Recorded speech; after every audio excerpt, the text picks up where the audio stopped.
Selanjutnya kita akan mendengarkan paparan mengenai identifikasi jurnal nasional, jurnal internasional terakreditasi, dan indeksasi internasional bereputasi. Kepada Bapak Rusmal Firmansyah, waktu kami silakan. Terima kasih atas waktu yang diberikan. Assalamualaikum warahmatullahi wabarakatuh. Perkenalkan, saya Rusmal Firmansyah, salah satu tim pengembang Sinta dan Garuda. Untuk materi saya yaitu tentang pembedaan jurnal nasional dan jurnal internasional. Untuk itu saya izin share screen.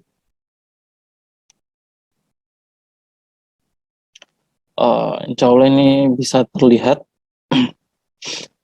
Nah, untuk langkah awal yaitu kita mencoba untuk melakukan pemutakhiran data Garuda terlebih dahulu.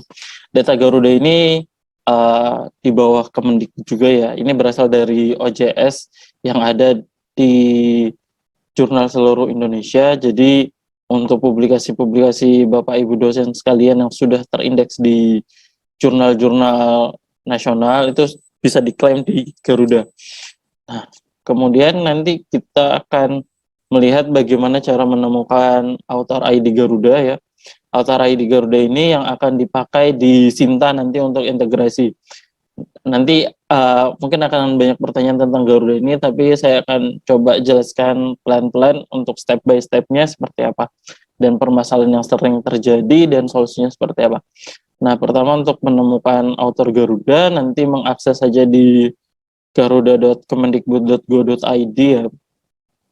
Kemudian nanti ada tombol advanced search ya di bawah kolom pencarian. Nah, itu bisa diklik, nanti akan muncul pencarian yang lebih komprehensif lagi, yang lebih Nah, nanti tinggal dicari namanya, nama dosen atau dan afiliasinya, bisa ditambahkan dengan afiliasinya.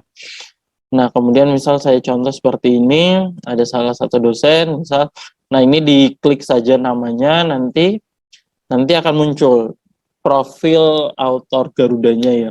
Di situ ada nama, institusi, kemudian ada author ID. Nah, author ID ini yang akan dimasukkan ke halaman Sinta di profil Sintanya ya. Nanti ketika sudah login ya di Sinta, itu klik yang update profile. Nah, di update profile itu dimasukkan Garuda ID. Seperti itu. Nah, kemudian nanti akan ada masalah di Garuda ya, tetap semua sistem mungkin ada beberapa masalah. Nah, nama atau author ID-nya lebih dari satu.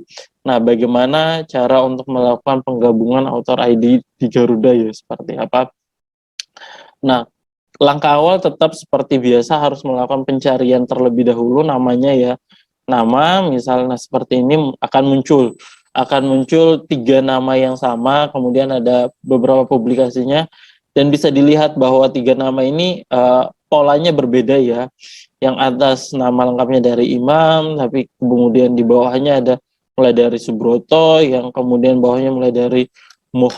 Nah, ini tujuannya adalah harus digabungkan terlebih dahulu ya, di merge terlebih dahulu agar mendapatkan satu author Garuda ID saja yang akan yang akan dimasukkan di Sinta. Nanti dicentang nama-namanya, nama yang akan diklaim. Nah, kemudian nanti pilih nama yang mana, nanti kemudian ada pilih juga author ID-nya yang mana. Jadi ketika ingin melakukan penggabungan untuk kedua kalinya, ketiga kalinya, nanti itu sudah otomatis lagi seperti itu. Nah, syarat di Garuda, kenapa mungkin Bapak Ibu sekalian merasa kok namanya beda-beda? Nah, itu tergantung dari pola penulisan Bapak Ibu sekalian di tempat publikasi jurnal nasional yang Bapak Ibu sekalian terbitkan untuk publikasinya. Misal pernah di jurnal A menulis nama seperti Imam Muhammad Ibnu Subroto, kemudian afiliasinya menggunakan departemen, kemudian ternyata di jurnal B itu case-nya ternyata lupa menuliskan afiliasi. Nah, itu yang akan membuat pola nama Bapak Ibu sekalian di Garuda itu akan berbeda. Jadi lebih aware lagi atau lebih lebih konsisten dalam penulisan nama dan juga afiliasi di masing-masing OJS. Jadi ketika di jurnal A ditulis dengan pola A, nah diusahakan di jurnal B nanti ditulis juga dengan pola A seperti itu. Nah kemudian nanti setelah memasukkan memilih nama dan juga memilih afiliasi, jangan lupa memasukkan email, kemudian centang semua publikasi yang merupakan milik Bapak Ibu sekalian ya, harus dicentang terlebih dahulu. Kalau sudah diyakin semuanya adalah milik Bapak Ibu sekalian, tinggal lakukan send request seperti itu. Nah, nanti akan muncul author ID, after merge-nya seperti berapa, nanti yang ini yang akan digunakan untuk memasukkan di Sintanya seperti itu. Nah, untuk pengecekan di Garuda. Mohon maaf ini Kemendikbud ya, /author/view, kemudian author ID Bapak Ibu sekalian. Nah, dimasukkan ke situ untuk mengecek profil author ID Bapak Ibu sekalian. Nanti kami akan melakukan proses pengecekan terlebih dahulu, bisa memakan waktu 3-4 hari 14 hari kerja ya untuk melakukan penggabungan ini. Jadi mohon bersabar dan tidak melakukan request penggabungan terus-menerus ya. Jadi hari ini ke request, besok request. Diusahakan jangan seperti itu, takutnya ada kesalahan data nanti ketika sering dilakukan merge seperti itu. Nah ini contoh ketika sudah bergabung ya, data-datanya nanti akan terlihat dari tadi sebelumnya 40, nah sekarang udah bertambah jadi 44. Nah ketika sudah memasukkan ID Garuda di Sinta, jangan lupa melakukan sinkronisasi. Begitupun ketika misal jurnalnya itu, publikasinya itu sudah masuk di profil Garuda, jangan lupa melakukan sinkronisasi di profil Sintanya. Kenapa? Kami juga mempunyai sistem otomatisasi ya, jadi mesin itu berjalan tiap detik ya, begitu melakukan penarikan data ya sebenarnya, tapi dengan jumlah kapasitas dosen yang sampai 200.000 ya, itu mungkin akan memakan waktu lama untuk penarikan, karena nanti Sinta bakal dipakai untuk di berbagai platform, misal PAK dan lain sebagainya. Nah, jadi harus melakukan sinkronisasi di profil Sintanya ya, seperti yang sudah dijelaskan oleh pemateri sebelumnya. Seperti itu, harus rajin ya, harus diperhatikan. Jadi harus mengecek di Garuda, di Scopus, dan lain sebagainya nanti. Nah, selanjutnya ada kasus bahwa di author ID-nya itu ada publikasi yang bukan milik Bapak Ibu sekalian ya, bagaimana cara menghilangkan publikasi tersebut.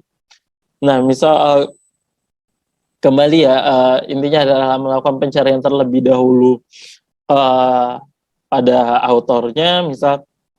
Nah, kalau untuk menggabungkan tadi menggunakan beberapa nama ya, namanya yang dicentang. Nah, kalau untuk pemisahan atau mengeluarkan salah satu dokumen itu cukup nama Bapak Ibu sekalian aja yang dicentang, cukup satu saja, nanti kemudian merge and request.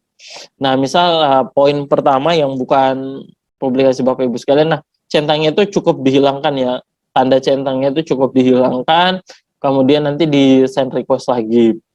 Konsepnya masih sama seperti penggabungan ya, penggabungan. Jadi ada nanti author ID setelah penggabungan berapa, nah itu yang dimasukkan di Sinta seperti itu.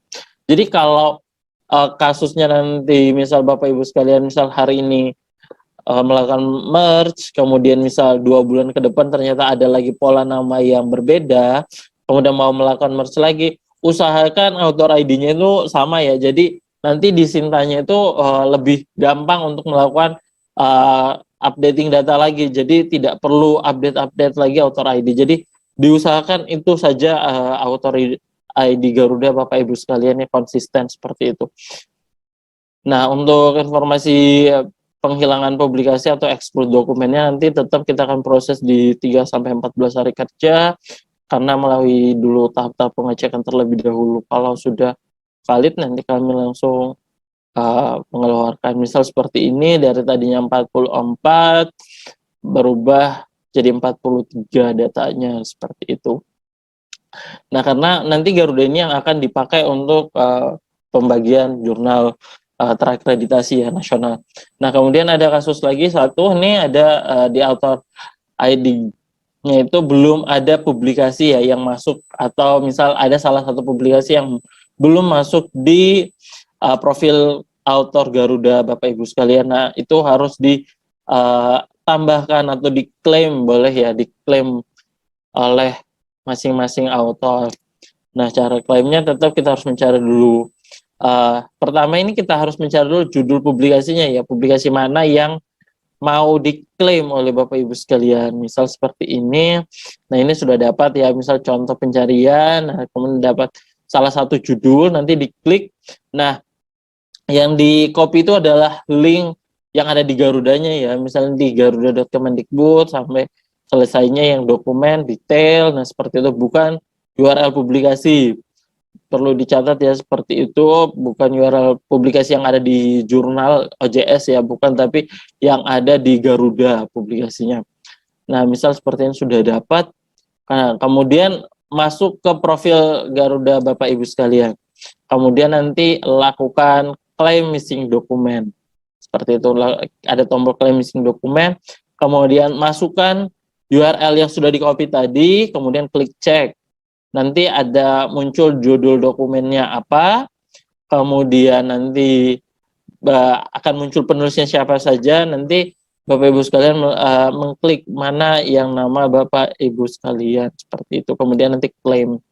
Nanti bisa di-trace untuk prosesnya, nanti ada ID tracing-nya, nanti akan diproses juga 3-14 hari kerja. Karena ini ada pemutakhiran data, kami usahakan cepat untuk memproses, mungkin 1-2 hari langsung kami proses untuk klaim datanya ya. Jadi mohon Bapak Ibu sekalian juga bisa langsung melakukan proses klaim atau merge dokumen, karena tadi saya lihat di beberapa komentar banyak yang duplikat katanya author ID-nya. Nah, itu bisa dilakukan klaim. Nah, untuk Garuda seperti itu ya konsepnya. Dan untuk informasi bahwa Garuda ini tidak ada ya untuk login author, jadi Bapak Ibu dosen sekalian tidak perlu ngecek atau coba-coba login di Garuda. Tidak, Garuda ini belum disediakan untuk author ataupun pengelola jurnal. Itu untuk URL yang bisa login itu hanya untuk admin pusat saja, tidak diperuntukkan untuk pengelola jurnal ataupun author. Jadi tidak perlu mencoba untuk login di Garuda.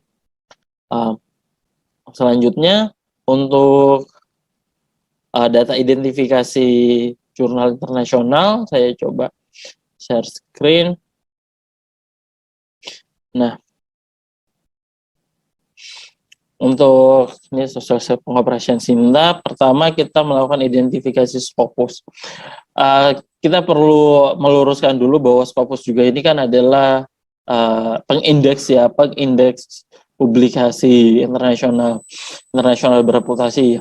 Jadi karena ini sebuah pengindeks dan misal publikasi Bapak Ibu ini misal kemarin itu baru terbit dan jurnal tersebut sudah terindeks Scopus dan baru terbit di URL jurnal bersangkutan. Nah, itu tidak bisa langsung serta-merta langsung muncul juga di Scopus. Jadi harus menunggu beberapa waktu jeda lagi untuk jurnal tersebut atau publikasi tersebut bisa masuk. Jadi tidak bisa melakukan mendadak seperti itu ya. Nanti kita coba cari bagaimana mencari author ID ya. Misal di Scopus ini ada 2 ya yang kami pakai, 2 untuk Scopus ID afiliasi dan juga Scopus ID author. Scopus ID afiliasi ini menu baru untuk di Sinta terbaru ini diperuntukkan untuk afiliasi. Jadi para verifikator, kalau di sini ada verifikator ya, baik LPPM maupun verifikator PT biasa, itu bisa melakukan reporting bahwa mau memasukkan Scopus ID. Karena untuk mencari Scopus ID afiliasi ini membutuhkan akun berbayar ya, jadi bisa nge-request nanti sama kami bantu untuk melakukan pencarian.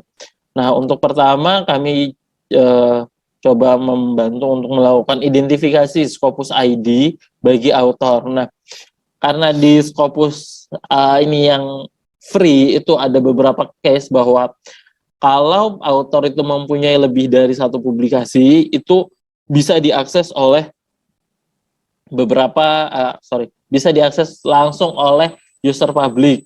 Tapi ketika publikasinya itu hanya satu, maka tidak bisa diakses langsung oleh para dosen atau autor. Misal nih dia lebih dari satu publikasi ya. Pertama itu akses pada laman Scopus di https://scopus.com. Kemudian nanti ada klik author search ya bagian kanannya. Nanti ada form pencariannya seperti ini. Nanti klik masukkan namanya ya. Masukkan nama yang ingin dicari. Nah, ketika namanya sudah berhasil ditemukan, dilihat di situ jumlah dokumen. Jumlah dokumen itu ada 14 ya. Nah, ketika hasil pencarian itu menunjukkan jumlah dokumennya itu lebih dari satu, tinggal klik saja nama autor tersebut. Nanti di sini akan muncul SC. Di situ ada simbol SC. Nah, Scopus ID ya maksudnya itu adalah jadi yang bukan dimasukkan ID ya, bukan di ORCID itu, tapi yang Scopus ID-nya yang biasanya 5628 gitu lah formatnya. Nah, itu yang dimasukkan ke Sinta. Nah, yang berhak memasukkan itu author boleh, kemudian verifikator boleh, diberikan hak untuk masing-masing dosen maupun verifikator untuk memasukkan data. Nah, ketika jadi pastikan itu adalah milik Bapak Ibu sekalian. Kemarin saya menemukan banyak sekali yang memasukkan Scopus ID-nya itu tulis sembarang, yang penting ada Scopus ID. Kalau tidak punya Scopus ID nggak usah dimasukin. Kalau tidak punya WOS ID nggak usah dimasukin. Tidak, jangan dipaksakan untuk bisa memasukkan seluruh datanya lengkap di Sinta. Jangan, itu malah membuat data Sintanya makin jelek ya, seperti itu. Jadi jika tidak punya, nggak usah dimasukin lagi ke dalam Sintanya, dikosongkan, biarkan. Yang wajib itu adalah Google Scholar nanti. Nah, kemudian identifikasi Scopus ID yang hanya memiliki satu publikasi. Konsep pencariannya sama seperti yang memiliki lebih dari satu publikasi ya. Misal seperti ini. Nah, ini saya mohon maaf ya, saya pakai Ibu Nervian Yustiana ya dari Universitas Jember. Jika hadir mohon maaf Bu, saya pakai namanya. Nah, di sini bisa dilihat bahwa hanya satu dokumen, dan ketika diklik nama tersebut itu tidak bisa keluar profil seperti tadi. Jadi harus dilakukan sedikit trik untuk melihat author ID-nya, Scopus author ID. Nah, ini saya uji cobanya pakai Google Chrome ya. Nanti namanya di copy terlebih dahulu, blok, kemudian copy ya namanya. Kemudian nanti tekan Ctrl U, ini penggunaan untuk Google Chrome.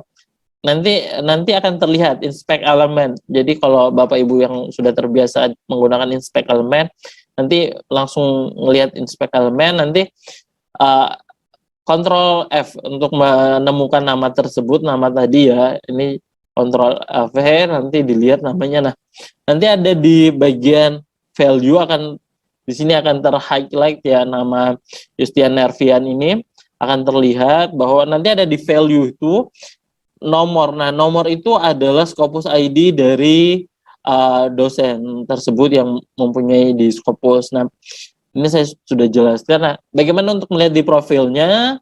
Nanti di profilnya itu masukkan URL seperti ini. Contohnya di bawah ya.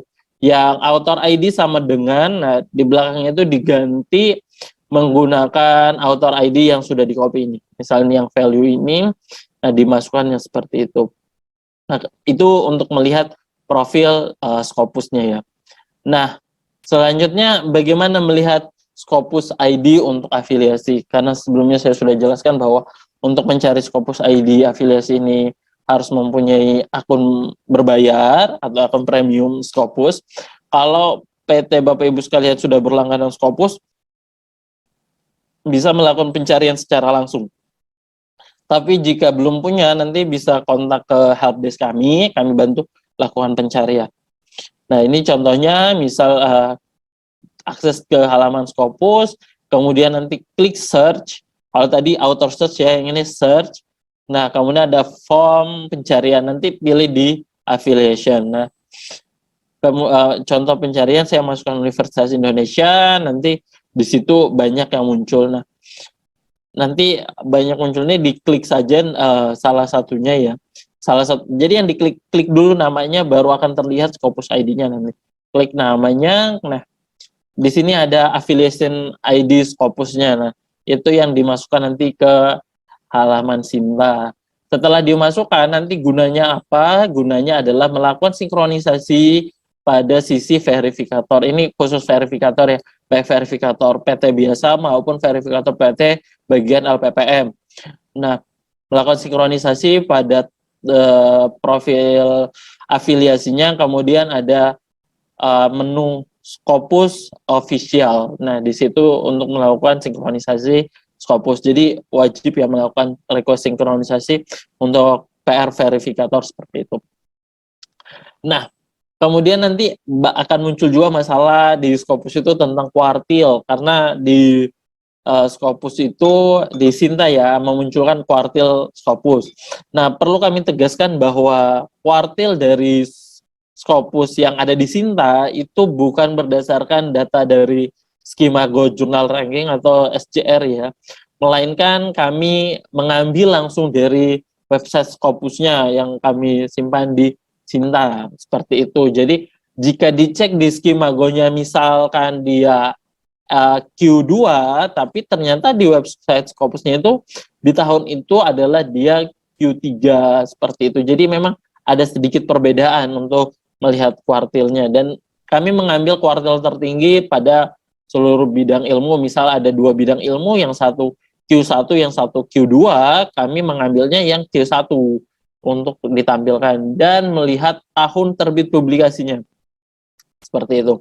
Misal contoh ini ya, saya contohkan di mana, di Scopus ya, di Scopus ini dia di filter by Q1, tapi di Skimagonya dia masih Q2, seperti itu. Nanti bisa dilihat untuk perbedaannya seperti apa. Nah, kemudian karena untuk mengecek jurnal ini butuh akun berbayar juga oleh Scopus, kami menyediakan di fitur cek kuartil Scopus ya, yang sudah kami siapkan di Sinta. Nanti pilih source, kemudian cek kuartil Scopus, nanti masukkan judul jurnal yang ingin dicek, dan kemudian nanti tekan enter atau search. Kami sudah menyiapkan data dari tahun 2011 sampai tahun 2021, karena tahun 2022 sedang berjalan ya, jadi hasil kuartilnya itu belum muncul juga di Scopus. Nanti bisa dilakukan pencarian oleh Bapak Ibu dosen ataupun verifikator, seperti itu. Kemudian di Sinta itu mengakomodir juga untuk Publons ya, Publons dan juga Clarified Analytics atau Web of Science. Nah, untuk identifikasi ini kami hanya membutuhkan 2 ID. Satu Publon ID yang memang bersumber dari Publon, yang kedua ada Web of Science Researcher ID. Ini sebenarnya dari Clarified ya, dari Clarified Analytics, tapi itu muncul di Publon. Seperti apa proses pencariannya? Nah, nanti akses dulu ke publons.com, nanti kemudian klik search, nanti muncul nama ya, pencarian, kemudian masukkan nama yang ingin dicari. Nah, kemudian nanti di URL itu bisa dilihat Publons strip researcher strip ada nomor. Nah, nomor itu adalah ID Publonnya. Perlu dicatat, itu adalah ID Publon yang dimasukkan ke Sinta, Jadi yang dimasukkan itu ID Publon saja, yang nomor saja. Nama dan juga yang belakangnya tidak perlu dimasukkan, seperti itu, cukup nomornya saja. Kemudian di bagian kanan profil itu ada Web of Science Researcher ID F5412-2018. Yang dimasukkan semuanya, jangan cuma angkanya saja, dan diusahain benar-benar fix seperti itu tanpa spasi dan lain sebagainya. Sama, itu yang dimasukkan di profil Sinta. Bisa dibantu oleh verifikator ataupun bisa memasukkan dari masing-masing dosen. Jadi kalau dosen bilang bahwa data Scopus ataupun data Web of Science belum update, silahkan dicek terlebih dahulu di Web of Science-nya sudah dimasukkan ID-nya atau belum, seperti itu. Nah, jika belum mempunyai akun Publon, silakan buat terlebih dahulu. Kalau untuk Researcher ID, dia otomatis dibuatkan oleh dari WOS ya, itu sudah otomatis dibuat. Jadi Bapak Ibu sekalian menunggu untuk Post Researcher ID. Nah, ini untuk Pablon ID ya, saya garis bawah ini Pablon ID, masukkan mendaftar seperti biasa, masukkan email, nama, kemudian password. Kemudian nanti akan dikirimkan email ke email yang sudah didaftarkan, nanti masuk seperti ini, kemudian nanti setelah login, nanti di next saja atau continue, nanti klik yang public profile. Nanti public profile seperti ini akan muncul public profile. Nah, tampilannya seperti tadi ya. Kalau dia daftar nanti akan muncul Pablon ID-nya. Untuk researcher ID-nya itu memang belum muncul ketika daftar, itu akan dibuatkan langsung oleh WOS ketika Bapak Ibu sekalian sudah menerbitkan publikasi di menu, di Web of Science ya, di jurnal terindeks Web of Science. Nah, perlu digarisbawahi ya, kalau di Pablon itu seperti Google Scholar, jadi beberapa jurnal walaupun dia bukan Web of Science, dia akan terindeks di Pablon. Pablon akan menarik data tersebut. Nah, yang dimasukkan ke dalam Sinta hanya yang memiliki label Web of Science. Bisa dilihat ya di samping kanan judul publikasi itu ada Web of Science, harus yang punya flag seperti itu yang bisa masuk ke dalam Sinta. Jadi kalau tidak punya itu mohon maaf, belum kami masukkan ke Sinta, jadi tidak bisa diklaim seperti itu. Nah, kemudian nanti ini ada jurnal nasional di Garuda, di Sinta, sumbernya adalah dari Garuda ya seperti tadi, dan juga ada jurnal nasional terakreditasi, itu masuk dalam source Garuda ya, di masing-masing author ataupun masing-masing afiliasi. Bedanya apa? Kalau jurnal nasional ini berasal dari OJS setiap institusi yang ada di Indonesia ya, misal juga dia lembaga ataupun perguruan tinggi seperti itu. Sedangkan jurnal nasional terakreditasi itu sudah melalui proses penilaian di Arjuna dan sudah diberi flag label Sinta 1 sampai Sinta 6 ya, seperti itu harus ada flagnya. Nah, kalau Bapak Ibu sekalian merasa sudah punya di Garuda, kemudian di jurnalnya itu memang merupakan jurnal nasional terakreditasi, nanti bisa melakukan sinkronisasi seperti itu. Ketika melakukan sinkronisasi, kami usahakan datanya memang update terus untuk jurnal. Nah, kenapa sekarang kami menghilangkan Google Scholar ya dari jurnal nasional terakreditasi? Karena memang banyak campuran, dan mohon maaf untuk Bapak Ibu yang melakukan pengiriman permohonan perbaikan data Google Scholar agar terindeks di jurnal nasional terakreditasi sudah tidak kami fasilitasi lagi, karena jika diamati untuk metriknya, GS itu hanya punya 3 kriteria. GS dokumen, GS citasi, dan juga yang tersitasi berapa. Jadi untuk data dokumen Google Scholar dari S1 sampai S6 itu sudah tidak ada lagi di Sinta. Seperti itu ya.